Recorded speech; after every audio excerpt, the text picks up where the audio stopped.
Hi, friends, and welcome to the channel. This is a podcast where I share my insights. And today I'm talking about overcoming survival mode. And I want to get into the techniques of how we can get out of linear thinking, which loops back on itself over and over again. And the techniques and practices that I will suggest will be met by resistance in your mind, usually in the form of, who's going to pay my bills if I do nothing?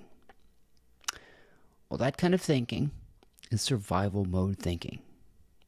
And we're going to talk about how we might open up new areas of the creative mind and leave survivalist mode in the past. Stick around.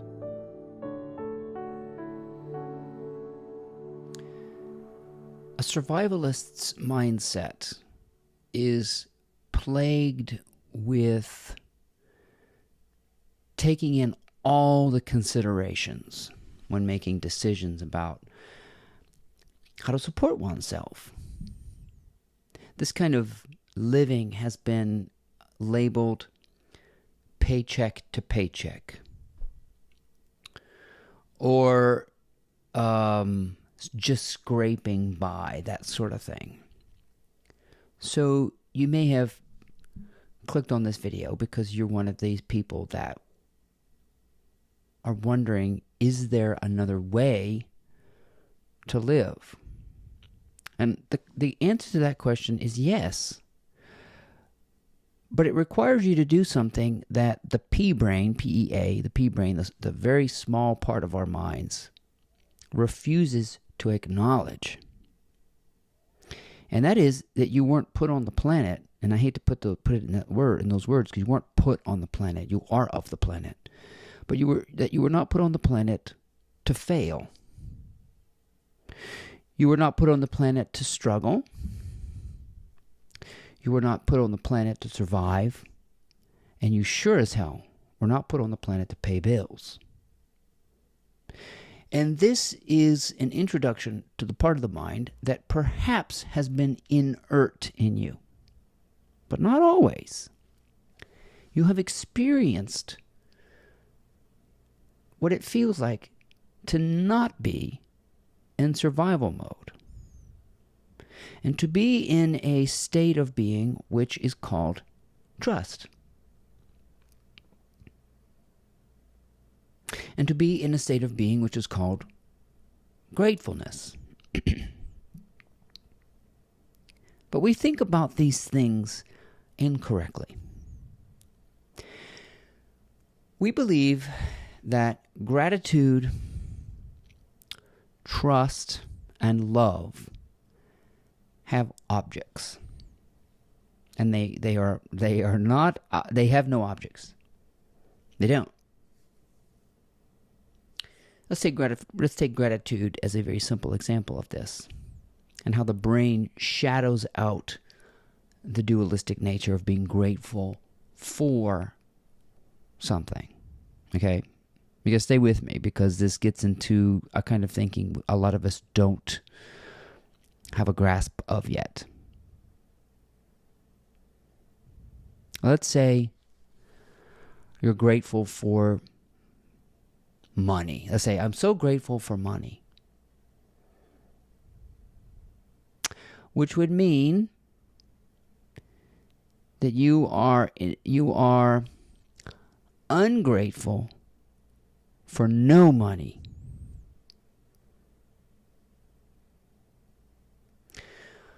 I'm grateful for my friends, which would mean I am ungrateful when I don't have friends. Oh, I'm so grateful for my partner, which would mean I am ungrateful for being single. You see, the mind has a way of blotting out the negative, hoping and praying we never have to experience something as horrible as cancer.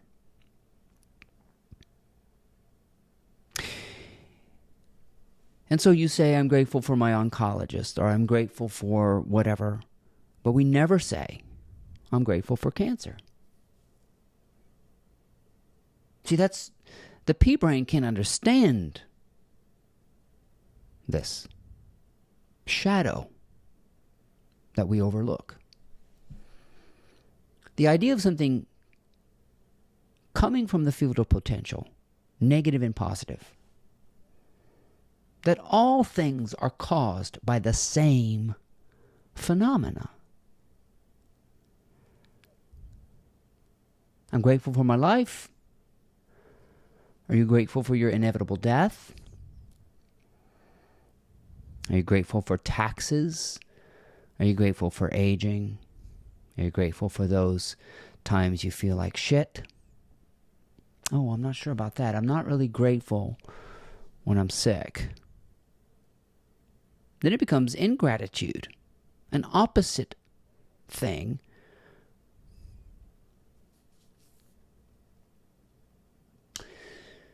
And then we start having these interesting dialogues with ourselves. I love my dog. I have a dog, so I love my dog. Oh, I just love my dog. And then when the dog dies, do you still love your dog? You still love the grief that it creates?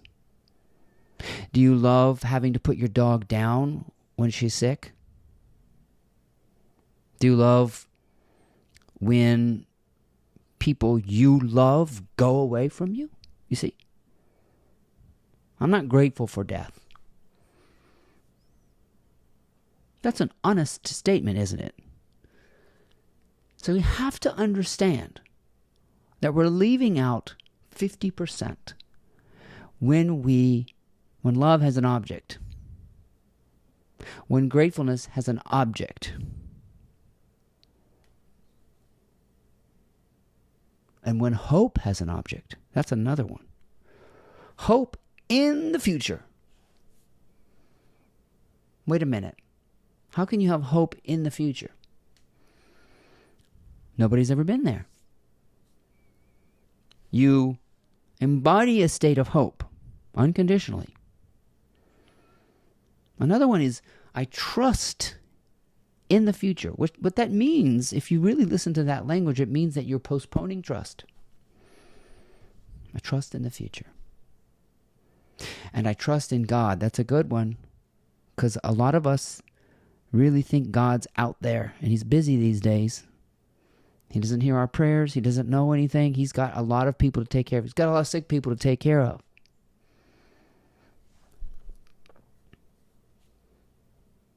It's when love is blind and when trust is a state of being, you're out of survival mode.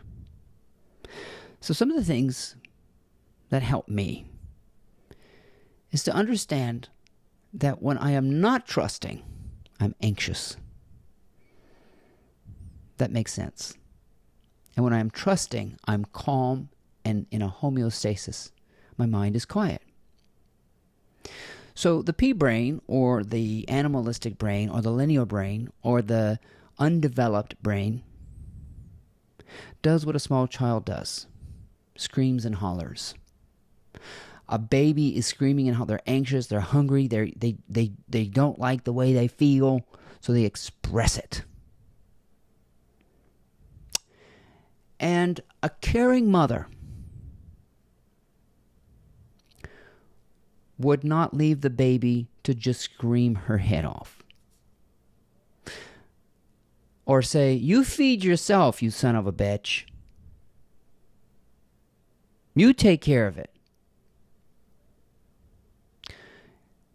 A caring mother, if you want to be a caring person or a caring parent to yourself, that's what trust is, would not take the baby to the office and make them make copies. Wouldn't make the baby, here, take the keys, baby, go to the store. You take care of yourself. You see, this is what happens to us. No. What the mother's going to do is make sure the child has been fed, clothed, and changed basic necessities, which is basically what everybody has. If you're watching a video like this, hopefully you're not watching it in a state of near starvation. That today, we have enough. We've taken care of our needs today. Yeah, but I'm still anxious. Who's going to pay my car payment? It's due in 30 days. Okay, so you can imagine, I'm doing this to show you how the babies. Okay, so this is where you get out of survival mode. You take yourself into a dark room or a calm room in your home, and you rock yourself. Shh. Now I'm being dramatic, but that's what a baby's mother would do. Would naturally calm the baby down by embracing her. Shh. No talking. Don't talk. The baby needs to settle into, it's like a snow globe. To heal the snow globe, we must calm. The only way to do that is to take the baby to the nursery, to a quiet place, a sanctuary of silence. We call that take time to be holy. Be still and know that I am God. But the survivalist will not take himself or herself to the nursery. Instead, they're going to go to the church where there's lots of noise. That's where we're going to find God, in the church, with all sorts of noise where everybody tells God what to do. This is about listening. This is about taking away all the noise, all the devices, and sitting there until the snow globe starts to come into a state of homeostasis. And this is a natural nature. Naturally comes into a state of balance when she is not agitated. The ant pile that you're stepping on is not going to come back together and get quiet if you keep digging around in it. You're stirring the bees. You're disturbing yourself. Who's going to pay my bills? What am I... Shh. If I could, I'd hold you in my arms and rock you in my little room here. Oh. My grandmother, she was Cajun. She would hold me and say, "Shab, baby." Imagine you're holding your pea-brain self, your little childlike self. Don't talk to him or her. Just comfort.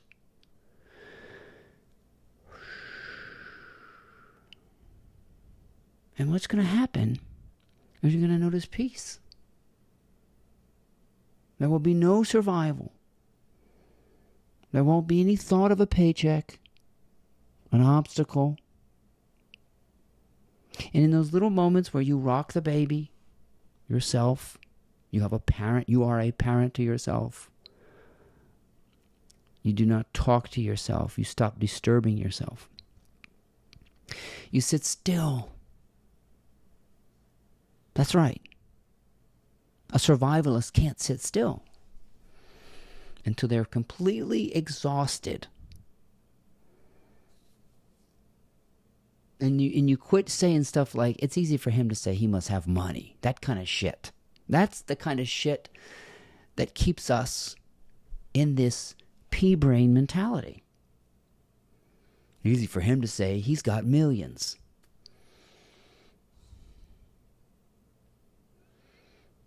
Some of the poorest people on earth have said this. Gandhi, Jesus, Ramana Maharshi, Krishnamurti, Eckhart Tolle. I don't think he's poor, but he doesn't go around boasting about his wealth. Shh. If I could, I would sit here and rock until your mind comes to a state of stillness.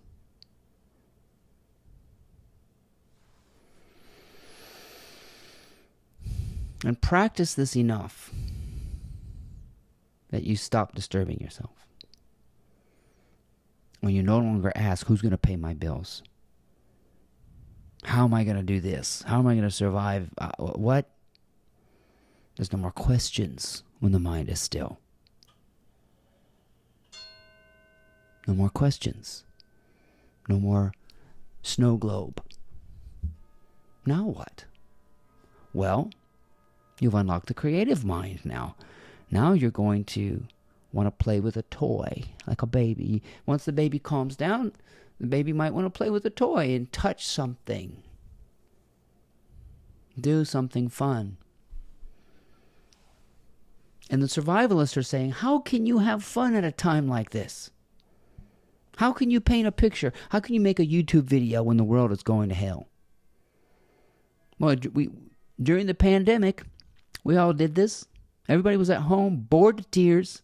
So everybody got real creative online.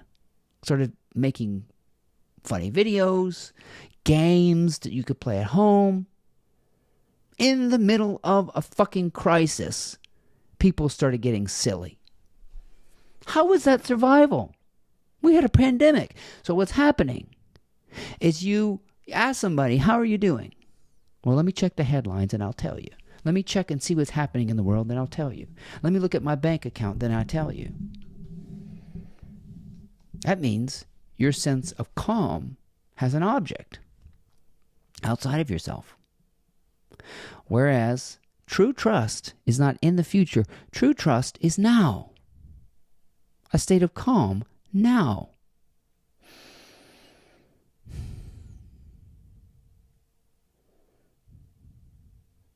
Done. I'm not trusting in the future. I'm not trusting in God. I'm not trusting in myself. I'm not being grateful for the air. I'm not being grateful for the trees. I'm just inhabiting a space of gratefulness which is calm. I don't love my dog. I don't love my mother. I don't love myself. I don't love God. I am the embodiment of pure, unconditional, all-encompassing love. And these people can come and go, and money can come and go, and the trees can die and be born again, and the dog can be put down at the vet, and I can grieve, and all these things come in and out of me with no resistance, no static cling, but I am in homeostasis. I have no static image. I'm not holding on to anything, but I am the stasis, the state of homeo, in the middle, home, still, quiet, doing nothing. My insides are not in turmoil.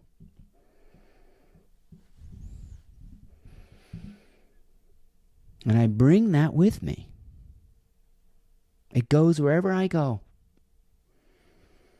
And what's outside of me matters not. That I will respond if I have to survive. I will do what I have to. I have to forage for food, whatever. Right now, in this moment, in this stillness, I find it. I find trust. I find the comforting mother. Shh. Be still.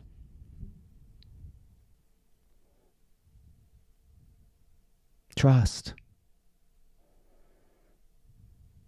No more survival. No more paychecks. That's how we overcome survivalist thinking. We unlock the equanimity,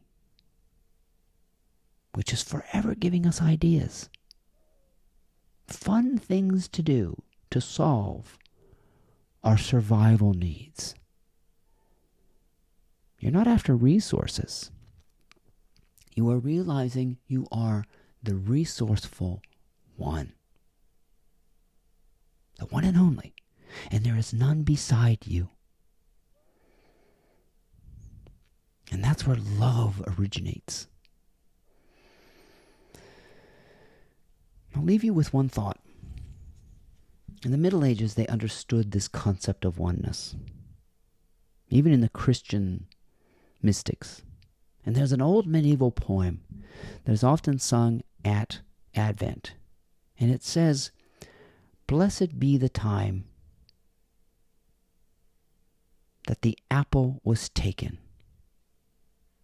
For if it wasn't taken, Mary would not be a queen, and we wouldn't have Christmas." Now think about that. Should we be grateful? If you're a Christian, should you be grateful for Eve's disobedience? I had a theological argument with one of my former students about this. You can't break apart anything that has ever happened. There are no separate events. There's no separateness at all. If you're singing about Christmas carols, and you're giving thanks for the snake, the dark side, the shadow, the oneness of it all, then you have a choice. You can accentuate the stillness, enhance the calming effect of now, or you can run around like a chicken with your head cut off. But it's not until that snow globe comes to a standstill that you feel the peace that passes all understanding, that is and was and always will be. And that's how you transcend the survivalist mode. And that's success. That's trust. That's love. That's hope. Not in the future. That's now. My name is Ryan Hebert. I hope you enjoyed these insights. Please check out my blog. It's called mymorningmotivator.com.